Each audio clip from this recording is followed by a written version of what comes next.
पश्चिम दिल्ली के अशोक विहार से हमारे सहयोगी करुणा शंकर शर्मा इस वक्त लाइव हैं, लोगों के साथ मौजूद हैं। ओवर टू यू करुणा। नमस्कार, दिल्ली डायलॉग में आप सभी का स्वागत है और आपके साथ मैं हूं करुणा शंकर शर्मा। और देखिए, जब आज इस प्रोग्राम की हम शुरुआत कर रहे हैं, आज बहुत बड़ी खबर क्या आई। अरविंद केजरीवाल को बड़ा झटका लगा। अरविंद केजरीवाल जेल से बाहर नहीं आ रहे, बल्कि 15 तारीख तक वो न्यायिक हिरासत में रहेंगे, जेल में रहेंगे, तिहाड़ में रहेंगे। अब इसका कितना बड़ा असर पड़ने वाला है दिल्ली की सियासत पर, क्या होगा लोकसभा चुनाव में, क्योंकि अरविंद केजरीवाल जो इंडिया अलायंस का बड़ा चेहरा, आम आदमी पार्टी के संयोजक, दिल्ली के मुख्यमंत्री, वो जेल के अंदर रहने वाले। क्या लग रहा है कितना बड़ा नुकसान अब इसका होगा? अरविंद केजरीवाल कम से कम 15 अप्रैल तक अब जेल में रहेंगे। अब अरविंद केजरीवाल का तो डिसीजन कोर्ट ही लेगी, मैं तो नहीं बता सकता इसके। 15 तारीख तक वो जेल में रहेंगे, डिसीजन आ गया। क्या लगता है इसका असर पड़ेगा चुनाव पर? इसका कोई असर नहीं पड़ने वाला। सबका माइंडसेट है, कौन आदमी क्या माइंडसेट है, अपने हिसाब से, जो जिस हिसाब से वोट देना चाहता है। जो आम आदमी का कार्य करता है वो आम आदमी को वोट देगा ही। जिसने बीजेपी को देना है वो बीजेपी को देगा। कांग्रेस तो अब तक कैंडिडेट भी डिसाइड नहीं कर पाई है कई सीटों पे दिल्ली की, तो उनको तो पता ही नहीं है वोट कहाँ देना है अभी। अब देखना यह है कि जो आम आदमी का विधायक है, क्या वो कांग्रेस के लिए वोट मांगने के लिए उनके साथ खड़ा होगा या नहीं होगा। आप यहाँ पर बहुत सारे लोग हैं, आपको क्या लग रहा है, क्या ये बड़ा नुकसान देगा ये आज का फैसला? नहीं, कोई नुकसान नहीं देगा इसमें ना, कोई ऐसी बात नहीं है। ये बीजेपी की साजिश है जिन्होंने अरविंद केजरीवाल को फंसा। फैसला तो कोर्ट की तरफ से, कोर्ट ने डिसाइड किया। साजिश है ना, ईडी और सीबीआई सब उनके अंदर काम करती है। साजिश है, अगर उन्हें जेल में रख दे 2 साल 5 साल, कोई फर्क नहीं पड़ेगा। जनता वोट देगी, आम आदमी को वोट देगी और दिल्ली की 7 सीटें जीतेगी आम आदमी, भारी बहुमत से जीतेगी। आपको लगता है साजिश है? चुनाव के समय के अंदर ये इशू छोटे मोटे इशू हैं। जो मोदी जी ने 10 साल काम नहीं किया, जो पेपर फेल है, उस पेपर के बारे में जनता सब सोच रही है। थे उत्तर पश्चिम दिल्ली से करुणा शंकर शर्मा हमारे सहयोगी लोगों से बातचीत कर रहे थे। मिलीजुली प्रतिक्रिया है अरविंद केजरीवाल के जेल जाने पर। 15 अप्रैल तक जुडिशियल कस्टडी में अरविंद केजरीवाल रहेंगे, तो इसीलिए उनके जेल जाने पर मिलीजुली प्रतिक्रिया है लोगों की। कुछ लोग कह रहे हैं कि अभी कुछ नहीं कह सकते, कुछ लोग कह रहे हैं कि ये उनके खिलाफ साजिश है। जो जनता है वहाँ की क्या कुछ कह रहे हैं, एक बार फिर चलते हैं। बीच में जा रहा है क्या? देखो, ऐसा है, सीबीआई या ईडी अपना अपना काम कर रही हैं। हम लोगों को कुछ नहीं पता है जितना उन लोगों को पता है। अभी रिपोर्ट आई है कि केजरीवाल उनका सहयोग भी नहीं कर रहे हैं इंक्वायरी को लेके, ना अपना पासवर्ड बता रहे हैं, ना कोई उनको ऐसा नहीं। आपको, क्योंकि आप आम जनता है, क्या आपको लगता है इसका नुकसान उठाना पड़ेगा आम आदमी पार्टी को, कांग्रेस को दिल्ली में? उठाना पड़ेगा, 100% उठाना पड़ेगा, क्योंकि इनकी छवि ऐसी है। जब इनकी भाषा में यही है कि अगर मैं चोर हूँ तो मैं जेल जाऊँगा। चीफ मिनिस्टर की ऐसी भाषा होनी ही नहीं चाहिए। घोटाला करना ही क्यों है और क्यों जाना है जेल में? सही काम करो ना, तरक्की के नाम पर वोट लो, तब वोट मिलेगा। दिल्ली में तरक्की के नाम की कोई चीज़ नहीं है। दिल्ली का ट्रैफिक जाम की जो समस्या है वो जस की तस है। आज भी कोई प्रोग्रेस नहीं है दिल्ली के अंदर। आप दिल्ली के अलावा, यानी ये वो मुद्दे हैं जो कि आपको लग रहा है कि आम आदमी पार्टी के खिलाफ जाएंगे, गठबंधन के खिलाफ जाएंगे। आपको क्या लग रहा है? अरविंद केजरीवाल अब जेल के अंदर है, 15 तारीख तक उनको न्यायिक हिरासत में भेज दिया गया। क्या इसका नुकसान होगा आम आदमी पार्टी को? बिल्कुल होगा जी, बहुत होगा, क्योंकि ये लोग एक अलग तरह की राजनीति करने आए थे और आज उसी भीड़ में अगर ये शामिल हो जाते हैं तो पब्लिक तो कहेगी भाई तुम में उनमें अंतर क्या है। तो इसका नुकसान तो इनको नहीं। लेकिन आपने देखा ना कि जो विपक्ष के नेता लगातार बोल रहे हैं कि गलत इस्तेमाल किया जा रहा है, ईडी का, सीबीआई का, आईटी का। कल सुनीता केजरीवाल को हमने सुना, उन्होंने बोला कि अरविंद केजरीवाल एक शेर है, वो जेल से बाहर आएंगे। देखो जी, जहाँ तक शेर की और चूहे की बात है तो दोनों ही पिंजरे में होते हैं टाइम टाइम से। तो अब ये शेर है चूहे हैं तो पब्लिक बताएगी अभी आगे आके टाइम में, इलेक्शन में पता लग जाएगा कौन शेर है कौन चूहा है। क्या माहौल यहाँ बनता नजर आ रहा है? चांदनी चौक ये लोकसभा सीट है, अशोक विहार इलाका। बीजेपी जीतेगी। बीजेपी जीतेगी, कैसे इतना विश्वास आपको हो रहा है? विश्वास है जी, आप देख लेना जब रिजल्ट आएगा तो। अरविंद केजरीवाल की गिरफ्तारी पर क्या बातचीत हो रही है आप लोगों के बीच में? अरविंद केजरीवाल ने घोटाला करा इसलिए पकड़ा। आप लोगों को लगता है कि वाकई में घोटाला हुआ? शराब घोटाला आज तक आप बता दो, अगर शराब की एक बोतल के साथ एक फ्री मिली हो, आपकी जितनी उम्र हो उस हिसाब से बता दो, कभी आपने देखा हो तो घोटाला कहीं ना कहीं तो हुआ। जांच, यानी जो कार्रवाई की जा रही है वो आपको लगता है कि वो सही तरीके से आगे बढ़ रही है? आप हाथ उठा रहे, क्या बोलना चाहेंगे आप? जैसे कि जी आपने देखा होगा, अब जो राजनीति के अंदर क्या है, राजनीति समाज के लिए नहीं हो रही, आपसे दुश्मनी के लिए हो रही है। अरविंद केजरीवाल का जो घोटाला बताया गया, शराब घोटाला बताया गया, और मैं कह रहा हूँ बहुत अच्छी बात है, जांच होनी चाहिए। लेकिन क्या घोटाले सिर्फ शराब के सड़कों के टेंडर होते हैं, पुलों के टेंडर होते हैं, सभी घोटाले हैं, लेकिन इसकी जांच निष्पक्ष होनी चाहिए। भाजपा 2014 से जब से आई है उसका कौन सा केंद्र। देखिए, एक ताजा इंटरव्यू है प्रधानमंत्री मोदी का, वो खुद बोल रहे हैं। जो विपक्ष आरोप लग रहा है, प्रधानमंत्री मोदी ने बताया उसमें कि ना वो ईडी को भेजते हैं, ईडी अपनी मर्जी से काम करती है, ना रोकते हैं, जो जांच है वो अपने हिसाब से कर रही, ईडी स्वतंत्र है, वो ये बोल रहे हैं। तो सर हमें ये बताइए, भाजपा के कितने नेताओं की ईडी ने जांच की और कितने नेताओं को पकड़ा? सिर्फ क्या ये जो विपक्ष है उसी की जांच होगी? मैं कह रहा हूं कि जितने भी आज, अगर आप, मैं भी एक आरएमएल के डॉक्टर से मेरी बात हुई, ये सच्चाई बता रहा हूं, मेरे को कोई राजनीति से लेना देना नहीं। उसका कहना है अगर आज आप हॉस्पिटल के अंदर जाओगे तो वेंटिलेटर नहीं है, लोग बम्बू गुब्बारे पकड़ के खुद सांस दे रहे हैं, कितनी देनी है कितनी नहीं इसकी जानकारी किसी को नहीं है। और 15 लोग, अगर 70 के वेंटिलेटर की जरूरत है, 15 लोग इसी वजह से मारे जा रहे हैं कि उन्हें उपलब्ध नहीं है सुविधाएं। तो आज जो राजनीति हो रही है वो सिर्फ एक दूसरे की सत्ता हड़पने की हो रही है, क्षेत्र में विकास, देश के विकास की कहीं बात नहीं। क्या आपको भी लगता है कि अरविंद केजरीवाल की गिरफ्तारी एक बड़ा मुद्दा बनता हुआ नजर आ रहा है लोकसभा चुनाव में दिल्ली के अंदर? बिल्कुल, जिस तरीके से आप अपनी बॉडीज का, ईडी का, सीबीआई का गलत तरीके से प्रयोग करके आज जेल में, क्या आम जनता के बीच में मैसेज है, उनको लगता है कि गलत इस्तेमाल हो रहा है? सिंपैथी है लोगों की। और जो आज इंडिया अलायंस बना है उसका भरपूर हमें फ़ायदा भी मिलेगा। दोनों पार्टियां हम एकजुट होकर लड़ने जा रही हैं दिल्ली के अंदर, और हम 7 सीट भी जीतेंगे, ये भी हमारा पूरा वादा है। क्योंकि अब हमारे पास तो देखिए, चांदनी चौक जो ये लोकसभा सीट है, यहां से अब तक कैंडिडेट ही नहीं घोषित किया गया, बीजेपी की तरफ से सभी जो कैंडिडेट से सामने आ गए, ये तो अपने आप में एक बड़ी लेट लतीफी है। लेट लतीफ़ी कोई नहीं है। दिल्ली का चुनाव 25 मई को होना है। हमेशा से जितने भी बड़े दल रहे हैं उन्होंने चुनाव के 8-10 दिन पहले ही अनाउंसमेंट्स की जाती हैं। ये था कि बीजेपी को लग रहा था कि पहले चरण में चुनाव करा लेंगे, लेकिन अब बीजेपी की तो अपनी घपला घोटाली रहनी है, मशीनों में चेंजेस करनी है, इसलिए इन्होंने जानबूझ के अपने सारे कैंडिडेट पहले तो बदले, क्योंकि इन्हें पता हमारे सारे कैंडिडेट भ्रष्ट हैं। नए वाले कैंडिडेट अपने पुराने वर्करों के हाथ पैर जोड़ लेंगे, बाबूजी मैं तो नया हूँ, मुझे जिता दो, क्योंकि अब मुझे घोटाला करने का मौका मिला है। तो अभी हम आराम से कर लेंगे चुनाव, अभी 1.5-2 महीने। आप कुछ बोलना चाहते हैं? मैं ये कहना चाह रहा हूँ, भाजपा ने चांदनी चौक क्षेत्र के जो कैंडिडेट डॉक्टर हर्षवर्धन को बदला। 10 साल वो हेल्थ मिनिस्टर है, यहाँ पे कोई बजट नहीं खर्च किया गया। अशोक विहार के अंदर चाहे हॉस्पिटल हो, डिस्पेंसरियाँ हो, कहीं खर्च नहीं हुआ। एजुकेशन सेंटर आर्याभट्ट है, लक्ष्मीबाई कॉलेज है, कहीं उनके बच्चों को एम्प्लॉयमेंट का कोई खर्च नहीं दिया गया। यहाँ अशोक विहार में जितने भी इंस्टीट्यूशंस हैं उनके लिए बजट में सबसे ज़्यादा कटौती हमारे अशोक विहार क्षेत्र में की गई, जो कि है बिल्कुल अशोक विहार। यानी कुल मिलाकर आपको लगता है कि इसका नुकसान उठाना पड़ेगा बीजेपी को? बिल्कुल उठाना पड़ेगा, क्योंकि उन्होंने अपने बजट में कोई खर्च नहीं किया। लेकिन बीजेपी तो बोल रहे पूरा विश्वास है भाई, इस बार भी 7 की 7 हमारे पास आएंगे। तो उनका रिकॉर्ड देखा जाए कि आपने कितने बजट में पैसा खर्च किया, कितना अस्पताल में किया, कितना लोगों को एम्प्लॉयमेंट। इस बार प्रवीण खंडेलवाल है ना यहाँ से बीजेपी? प्रवीण खंडेलवाल जी भी पता नहीं, जो पिछली बार इलेक्शन हार चुका है, दोबारा फिर लिया है। क्या भाजपा के पास अकाल था और कोई जो ऐसे अच्छे आदमी नहीं आ पाए इतने बड़े क्षेत्र में जो प्रवीण खंडेलवाल को लेके आए? मैं आपके पास भी आऊंगा। ये आप बताइए कि जो इस वक्त हो रहा है, कल राहुल गांधी को हमने सुना, जो इंडिया अलायंस की मेगा रैली हुई रामलीला मैदान में, बोले मैच भैया फिक्स कर दिया गया है, जीतने के लिए किया गया है। 2 बड़े चेहरे, हेमंत सोरेन का जिक्र किया, अरविंद केजरीवाल वो जेल के अंदर डाल देंगे, मैच फिक्सिंग हो रही है जीतने के लिए। मैच हुआ नहीं है, मैच फिक्सिंग हो गई, ये क्या की बात है? मैं तो सारी बातें छोड़ो, ईडी सब छोड़ दो, एक बात पूछूंगा, भ्राता श्री क्यों दी थी बोतल एक के साथ एक फ्री? आज से पहले कहीं फ्री दी थी? एक के साथ एक फ्री का ये क्या चक्कर था? आप लाके शराब दिल्ली कर दी खराब, खोल लेते स्कूल, खोल दिए ठेके, लेके करोड़पति लोगों से पैसे, और मैं तो इतना कहूंगा, देश की जनता है। यानी आपको लग रहा है कि यहाँ पर घोटाला हुआ है? आपको लग रहा है ये घोटाला हुआ है? बड़ा तगड़ा वाला हुआ है, घोटाला नहीं होता खेल। लेकिन अभी तक जो आम आदमी पार्टी की तरफ से बयान आ रहे, बोले भैया 1 रुपया भी नहीं मिला है, जितने रेड हो गए 250 से ज्यादा रेड हुए, 1 रुपया रिकवर नहीं किया गया, घोटाला कहाँ हुआ? रुपया नहीं मिलेगा, रुपये मिलेंगे।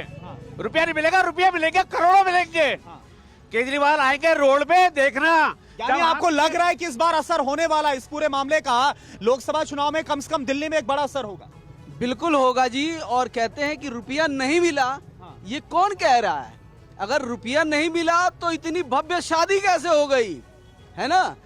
रुपया अगर नहीं मिला तो लोगों का जो है वारे न्यारे कैसे हो गए? ये कहने की बातें हैं केवल, कि हम जो है स्पष्ट हैं और साफ सुथरी हैं। आप एलिगेशन वही लगाता है जो ये जानता है कि मैंने चोरी कब की और कहां की, और उसे कहां हमने दफनाया।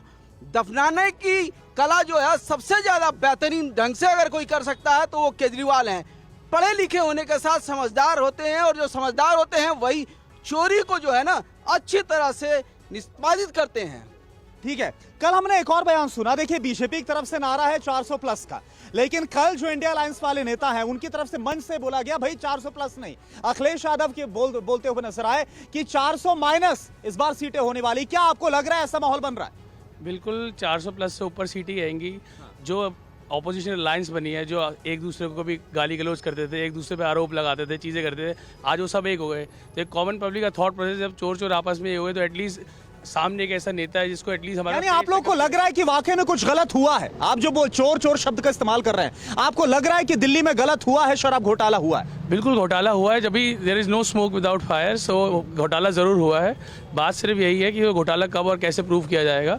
घोटाले हर सरकार में हर तरीके से होता है, लेकिन एटलीस्ट आज मोदी जी की फेस वैल्यू और उन्हें लोगों को विश्वास है कि वो कुछ ना कुछ कर देंगे। और सामने सारे लोग आपस में एक जुड़ गए, जो एक दूसरे को कभी कभार गाली देते थे, तो वही सोच रहे हैं वो अभी नहीं, कुछ दिन बाद लड़ लेंगे, कुछ दिन बाद करेंगे तो देश क्या चलाएंगे।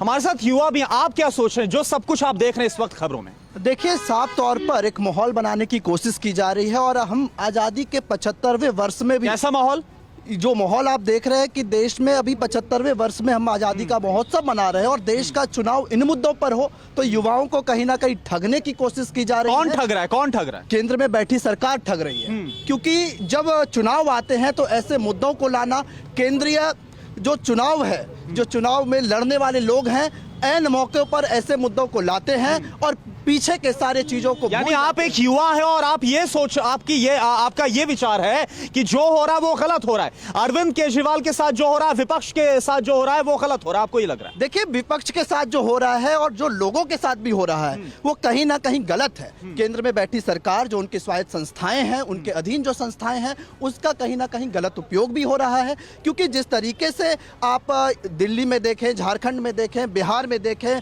मध्य प्रदेश, छत्तीसगढ़, कहीं भी आप देखें, आज जो लोग उनके खिलाफ बोलेंगे आज उनको जेल में डाला जा रहा है, और जो लोग चाहे भ्रष्टाचार में लिप्त क्यों ना हो उनके विषय में बोले तो। अच्छा, एक बात बताइए, आप बड़े खुलकर अपनी बातों को रख रहे हैं, युवा क्या सोच रहा है? दिल्ली में इस बार क्या माहौल है?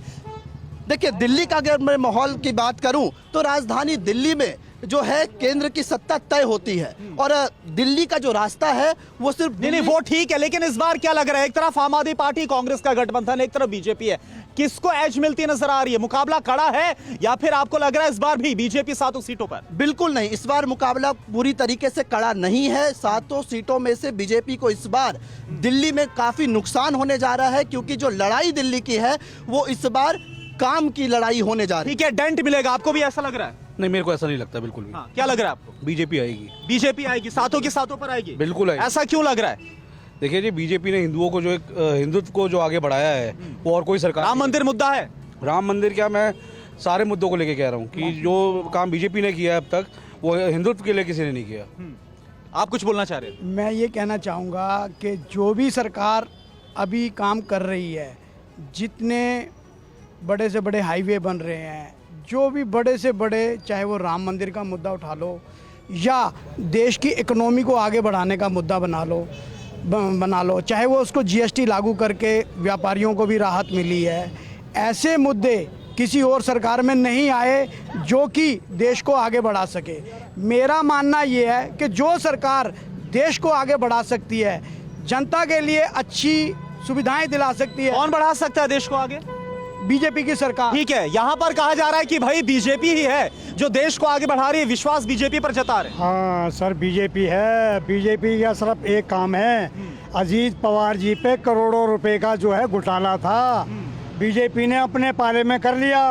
वो वॉशिंग मशीन है, उनके पास न कोई ईडी जा रही है, ना कोई सीबीआई जा रही है, कुछ नहीं जा रहा है। बीजेपी यानी जो पवन खेड़ा दिखा रहे थे भाई, वॉशिंग मशीन दिखा रहे थे, वॉशिंग पाउडर दिखा रहे थे, आपको विश्वास है? बिल्कुल विश्वास। वाकई में ये वॉशिंग मशीन का काम हो रहा है? मशीन है, बिल्कुल वॉशिंग मशीन है।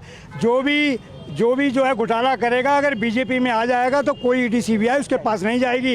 ये सच्चाई बता रहा हूँ मैं आपको। लेकिन क्या है कि जो भी आवाज़ उठाता है बीजेपी के खिलाफ उसको ईडी और सीबीआई के डराकर उसको अंदर कर दिया जाता, जैसे हमारे केजरीवाल जी को अंदर किया है। कल राहुल गांधी ने भी यही कहा है, वहाँ से उन्होंने ऐलान किया कि बीजेपी ने 6 महीने पहले क्यों नहीं ये इनको बंद करा, दोनों को, मुख्यमंत्रियों को, या 6 महीने बाद क्यों नहीं बंद किया, हमारा क्यों अकाउंट सीज कर दिया, हमारा 6 महीने पहले कर देते या 6 महीने बाद कर देते। इसमें बहुत राजनीति हो रही है। मोदी जी चाहते हैं आगे इलेक्शन ही ना हो, ऐसा करके जाऊंगा जो किसका मताधिकार का वो अधिकार ही ना रहे मत डालने। क्या लग रहा है जब विपक्ष के खिलाफ इतने एक्शन हो रहे हैं तो उससे क्या माहौल बनता हुआ नजर आ रहा है? क्या इससे वाकई में सिंपैथी मिलेगी जैसा आम आदमी पार्टी के नेता क्लेम कर रहे हैं, या फिर इसका नुकसान आपको लग रहा है? बिल्कुल भी नुकसान नहीं है। आपको मैं एक सच बताता हूँ, भगत सिंह ऐसे बड़े बड़े जितने भी पुराने रहे हैं वो सब जेल में गए हैं। हर किसी के ऊपर एक ना एक लालचन उठाया गया है। ये बीजेपी की जो सरकार है ये सीधी सीधी बस एक ताकत की आप लांछन बोल रहे हैं, यानी कि आपको लग रहा है आरोप गलत है? आरोप गलत है, बिल्कुल आरोप गलत है। उसने जो इतने अच्छे हॉस्पिटल बनाए, अरविंद केजरीवाल ने इतनी अच्छी सेवाएं दे रहा है लोगों को, ये फ्री की सेवाएं जो हैं ये एक गलत ठप्पा ज़रूर है। पर एक आम जनता, एक गरीब आदमी के बारे में किसी ने कभी सोचा है? सब सत्ताओं में ऊपर बैठ के अपने बारे में सोचा जा रहा है, कभी किसी आम जनता के बारे में किसने सोचा? उसने सोचा, उसने ये बेड़ा उठाया, वो झाड़ू लगाया, तभी तो ये आगे बढ़ पाया। वरना क्या है, सत्ता सिर्फ ताकत की रह गई है जिसके अंदर मोदी जी सिर्फ हिंदुत्व का नाम लेके जनता को एक बौखला रहे हैं और सिर्फ अपनी तरफ खींच रहे हैं, ये कह के कि हिंदुत्व करो। और धर्म की राजनीति क्यों? मुसलमान कम क्यों, हिंदू ज़्यादा क्यों, या कोई क्रिश्चियन कम क्यों, या कोई भी ईसाई, कोई भी धर्म को मतलब जाति पाति का भेदभाव क्यों? भारत की पुरानी चीज़ें तो यही कहती थी ना कि हम सब एक हैं। तो फिर ये बातें आई कहाँ से रही हैं कि हिंदू का ज़्यादा है और मुसलमान कम है? हम सब आपस में भाई हैं। मेन मुद्दा ये है, ना कि राजनीति इस चीज़ की है कि हिंदुत्व को बढ़ाओ, मुसलमानी को गिराओ, या किसी मतलब अपनी ताकत दिखाओ, ईडी को उसके घर भेज दो जिसके घर तुम्हारी ज़्यादा ताकत है, जो कमज़ोर पक्ष नज़र आ रहा है। ऐसा नहीं है। सच्चाई को कभी तो जीतना होगा, जितनी भी सत्ता आती रहे जाती रहे, पर एक समय ज़रूर आएगा। अरविंद केजरीवाल अगर सच्चा है तो वो ही जीतेगा, मेरा मानना। लेकिन अभी तो 15 दिन के लिए फिर से चले गए जेल में, वो साबित तो नहीं कर पाए ना, जेल से बाहर नहीं आ पाए। साबित तो ऐसे बहुत बड़े केस रहे हैं जिसके अंदर लालू के ऊपर ले लीजिए, चारा घोटाला हुआ, या ऐसे बहुत से केस हुए जो साबित नहीं कर पाए, पर वो जेल गए हैं। ठीक है, आप कुछ बोलना चाह रहे हैं? मेरा ये कहना है, जिस शराब घोटाले के मुद्दे पे अरविंद केजरीवाल को जेल भेजा गया और लगातार उनके ऊपर नए नए आरोप, पानी घोटाला इस तरीके के लगाए जा रहे हैं, मेरा कहना है दिल्ली से बिल्कुल लगा हुआ एक राज्य है जिसको हम हरियाणा कहते हैं। वो एक ऐसा राज्य है जहाँ पर दारू के हत्थे भी चलते हैं, दारू के ठेके हैं वहाँ पर जिन पे एमआरपी नहीं होती। लेकिन जब इतना धुआं उठ रहा है, जब भ्रष्टाचार की इतनी बात हो रही है, तो आपको लगता है आग कहीं ना कहीं लगी होगी? आपको शंका होती है ऐसी? आग कहीं ना कहीं लगी होगी। आग को बुझाने की बात तो आप कर ही नहीं रहे ना, आप तो आग को बढ़ाने की बात कर रहे हैं। मैंने बात पूरी नहीं करी, आप बात भ्रष्टाचार की है। मैं भी भ्रष्टाचार की बात कर रहा हूँ कि पड़ोस का राज्य भी हरियाणा ही है जिसके अंदर दारू के ठेके, जहाँ पे बिना एमआरपी की दारू बिकती है। ये वही भारत देश है जहाँ पे हर वस्तु पे, चाहे वो सुई से लेके तलवार तक हो, सबके ऊपर एक एमआरपी होता है, सबके ऊपर इसकी एक एक्सपायरी की डेट निर्धारित की जाती है। तो ऐसा क्या है कि हरियाणा के अंदर खुले में आज भी बिना एमआरपी की दारू बिक रही है और वहाँ के सीएम जेल में नहीं है, लेकिन दिल्ली का सीएम जिसने अगर शराब को कंपटीशन में लाया, जिस तरीके से अगर हम व्यापार की बात करते हैं तो अगर एक ही कंपनी अपना माल बेचने लगेगी तो उसका एकाधिकार हो जाएगा। लेकिन इसमें आरोप यह भी तो लगा कि हजारों करोड़ का नुकसान हो गया, राजस्व का नुकसान हुआ, यह आरोप लगाया जा। अगर राजस्व का नुकसान होता तो आज हमारी बहनें बसों में फ्री नहीं घूम रही होती। अगर राजस्व का नुकसान हुआ होता तो हमारे बुजुर्ग जो आज यात्राओं पे घूम रहे हैं वो ट्रेन में फ्री में नहीं घूम रहे होते। अगर राजस्व का नुकसान हुआ होता तो 1000 रुपये जो आज हर महिला को बिना किसी जाति, बिना किसी भेदभाव की दिए जाने की बात की गई है, वो नहीं होता। आप बार बार बातों को घुमाएंगे नहीं, क्योंकि मीडिया इस टाइम गोदी मीडिया बनी हुई है। नहीं, आप ये नहीं, हम सबकी बात कर रहे हैं। तो आप किसी के बारे में बोल रहे हैं, लेकिन आपका पक्ष अगर रखा जा रहा है, लोगों से राय ली जा रही, तो आप ये नहीं बोल सकते। अब रहेगी बात अंदर जाने की, तो अभी कानून को जो लगा, ईडी ने अपनी दलील दी होगी, दलीलें खूब हो रही हैं 3-3, 4-4 घंटे की। सच सिर्फ इतना है कि एक व्यक्ति के कहने पे अगर दिल्ली का चीफ मिनिस्टर जेल जा सकता है, तो यहाँ पे जितने भी लोग खड़े हैं, कोई भी व्यक्ति जाके कह दे थाने के अंदर सच्चों को, ये यामिन भाई खड़े हैं, प्रदीप भाई खड़ा हूँ, मैं खड़ा हूँ, संदीप खड़ा है, कि जी ये चोर है, तो हमें भी जेल भेज देना चाहिए ना। एसएचओ के बस की नहीं, किसी पे पर्चा बना दे। चैलेंज कर रहा हूँ इस बात का। ये तो मुख्यमंत्री का पर्चा बन गया। शर्म आनी चाहिए हमारे देश के बड़े नेताओं को। देश की राजनीति में विपक्ष का मजबूत होना बहुत जरूरी है, क्योंकि विपक्ष जब सही बातें बोलेगा तब सामने वाला जो पक्ष होगा, रूलिंग पार्टी, वो सही काम करेगी। केजरीवाल से डर लग रहा था ना, तभी तो जेल भेज दिया। डर नहीं लगता तो हम कोई दिक्कत ही नहीं थी। ठीक है, यहाँ कुछ और भी लोग हैं, क्या लग रहा है इस बार आपके लिए मुद्दा क्या है? आप बताइए, क्या मुद्दा है आपके लिए? सर हमारे लिए तो ये केजरीवाल जी ही रहने चाहिए। केजरीवाल जी रहने चाहिए।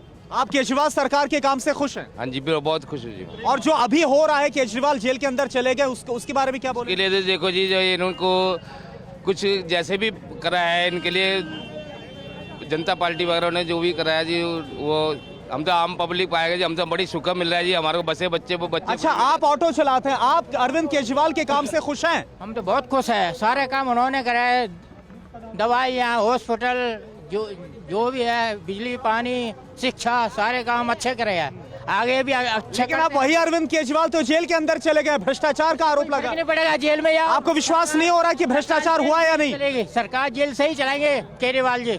हाँ। यानी आपको लग रहा है कि जो हो रहा है वो गलत हो रहा है अरविंद केजरीवाल के? हो रहा, बहुत ज्यादा गलत हो रहा है। हाँ। बेइंसाफी हो रही है बहुत ज्यादा। आप बताइए क्या लग रहा है आपको? डेमोक्रेसी में विपक्ष का होना बहुत जरूरी है। अगर विपक्ष को इस तरह से दबाया जाएगा, विपक्ष मतलब हम आम लोग ही तो हमारे तो मुद्दे उठाते वो, और डेवलपमेंट है ना, ये है मुद्दे। धर्म की राजनीति नहीं है, डेवलपमेंट है मेन मुद्दा। स्कूल। कुछ और लोग हमारे साथ यहाँ पर आ रहे हैं। ये बताइए, अरविंद केजरीवाल जेल के अंदर हैं, 15 तारीख तक अब जेल के अंदर रहेंगे, क्या लग रहा है, क्या माहौल बन रहा है? सर माहौल तो उसके पक्ष में जा रहा है, जहाँ तक मुझे। किसके पक्ष में? अरविंद केजरीवाल के पक्ष में जा रहा है। दिल्ली में इस बार ऐसा हो रहा है? हाँ ऐसा हो रहा है, इस बार लग रहा है दिल्ली में केजरीवाल का जो है 7 में से 7 आ जाएगा आपको लोकसभा का। 7 में 7 आ जाएंगी, बहुत बड़ी बात कही जा रही है। बोल रहे हैं भाई, ऐसा माहौल जा रहा है कि 7 की 7 सीटें आपके पास आ जाएंगी, आप कांग्रेस। बात ये है, कहने का सभी को अधिकार है। हाँ। मेरी उम्र 75 साल है। हाँ। और मैंने कांग्रेस का भी भ्रष्टाचार देखा, बीजेपी का देखा, आज इसका भी देख रहे हैं। और इसके आपके समर्थन में मैं जेल भी गया हुआ हूँ। जिस समय आंदोलन चला था मैं खुद जेल में गया हूँ। इसके बाद हम ये देख रहे हैं कि आज हम कहाँ खड़े हैं। जो करता है उसका सबसे बड़ी बात यह है, भगवान का ये है कि जो करता है उसका फल यहीं मिलेगा, मरने के बाद नहीं। यानी कुछ ना कुछ हुआ है, आपको ये लग रहा नहीं है? आप ये सड़क देख रहे हैं, 10 साल पहले सड़क आपसे बनवाई गई थी, रोडी, और वो रोडी नहीं थी, बदरपुर से और उससे बनाई गई थी। इसके बाद दवाइयाँ, मैं अपनी पत्नी ने दवाई लाता हूँ, टीबी की वो है आउट ऑफ डेट, डॉक्टर ने लिखा है दवाई नहीं देनी है, फिर भी वो दवाई नहीं दी गई हमारे को, और आज भी आउट ऑफ डेट मेरी अगले महीने खत्म होने वाली है। दवाई भी ला सकता हूँ और डॉक्टर स्ट्रिप भी ला सकता हूँ। लेकिन अरविंद केजरीवाल ने तो जेल के अंदर से आदेश दिया, बोला कि भैया मोहल्ला क्लिनिक में दवाइयाँ कम नहीं पड़नी चाहिए, वो तो चिंता जेल के अंदर से जाहिर कर रहे हैं। ये है कि आउट ऑफ डेट, जो चीज़ की अगले महीने खत्म होने वाली वो डेट, अभी दवाई मेरे पास भी है। दूसरी बात यह है कि 50,000 गायें बांध, इन्होंने कहा था सबसे बड़ी मैं गऊ के लिए कि हम सबका वो करेंगे, आज तक किसी गाय गौ करा। मेरे यहाँ 50 गायें जो बीमारी पैरों से सड़ रही हैं, बुरा हाल है उनका, और टेलीफोन कर। आप क्या बोल रहे हैं? मैं ये बोल रहा हूँ, इनकी नीति देखिए, पंजाब में लड़ेंगे अकेले और दिल्ली में लगाएंगे रामनाथ के अंदर बेले। मैं अपने बच्चों की कसम खाता हूँ, कांग्रेस के साथ ना दूंगा ना लूंगा। आज उसी की गोद में बैठ गए जाके। शेम शेम शेम, ये कैसी है गेम? आप हाथ उठा रहे हैं, बताइए। भाई साहब, अभी एक हमारे मित्र कह रहे थे कोई कि गवर्नमेंट कभी गरीबों पे ध्यान नहीं देती। मैं ये जानना चाहता हूँ, जब से वो पैदा हुए हैं और अभी, मैं भी यहीं पला बड़ा हूँ, मैंने भी दुनिया देखी है, मगर आज जो गरीबों की सुन रहा है वो मोदी जी हैं। चाहे आप गांव से लेके शहर तक की युवाओं को देखो, चाहे किसानों को देखो, चाहे गरीब से गरीब मध्यम लोगों को देखो, फ्री में अनाज मिल रहा है, फ्री में सारी सुविधाएं मिल रही है। हाँ। और क्या चाहिए? और हिंदू मुस्लिम, यानी आम आदमी पार्टी अच्छा कर रही है। भाई साहब, हिंदू मुस्लिम की बात जो उन्होंने कही, हिंदू मुस्लिम कौन करता है? कौन करता है? कौन कर रहा है? आपके हिसाब से कौन कर रहा है? जी नहीं कर रहे, ये खुद भटकाते हैं, जब क्योंकि इनकी वोट बैंक खत्म होती जा रही है। समझ गए? ये कांग्रेस में थे पहले, आज झाड़ू में आ गए, समझ में नहीं आता, कल को हमारे बीजेपी में आ जाएंगे। यानी आपको लग रहा है ये जो ठग बंधन की बात बोली जा रही है सरकार की तरफ से, बीजेपी की तरफ से, आपको उसके पर विश्वास? एक भाई ने कहा कि लालू जी पहले ये थे, चारा घोटाला था, ये घोटाला था, साथ तो तुम्हारे। चलिए ठीक है, तो यहाँ पर अलग अलग देखिए मिक्स रिएक्शन निकल कर सामने आ रहे। कुछ ये बोल रहे हैं कि जो माहौल है वो अरविंद केजरीवाल के पक्ष में बनता नजर आ रहा है, कुछ बोल रहे हैं जो हो रहा है वो सही हो रहा है। खैर, अब जो होगा वो नतीजों के बाद देखना होगा। लेकिन आज के लिए अशोक विहार से हमारे इस कार्यक्रम में इतना ही। कल एक और अब इलाके में मौजूद होंगे, एक और लोकसभा सीट पर हम मौजूद होंगे, वहां पर लोग क्या सोचते हैं ये जानने की कोशिश करेंगे। नमस्कार।